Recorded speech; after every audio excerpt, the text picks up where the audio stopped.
10 ఏళ్లుగా రైతులను నిట్టెట్ట ముంచి నల్లగొండ రైతుల మీద ఒక పక్షపాత ధోరణితోటి నల్లగొండలో ఉన్నటువంటి ఎస్ఎల్బి సౌరంగం కానీ డిండి ప్రాజెక్టు కానీ అదేవిధంగా ఉదయ సముద్రం కూడా 10 ఏళ్లుగా పట్టించుకున్నటువంటి కచరా కేటీఆర్ నిన్న రైతుల మీద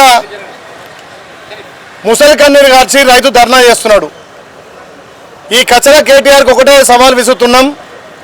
మరి నల్లగొండ ఫ్లోరైడ్ తోటి నిండినటువంటి ప్రాంతం 10 ఏళ్లుగా గతంలో మా గౌరవ మాజీ ముఖ్యమంత్రి వర్యులు కీర్తిశేషులు రాజశేఖర రెడ్డి గారు ఉదయ సముద్రం ప్రారంభిస్తే కనీసం దాన్ని పూర్తి చేయనటువంటి అసమర్థులు మీరు రైతుల పక్షాన మాట్లాడతారా?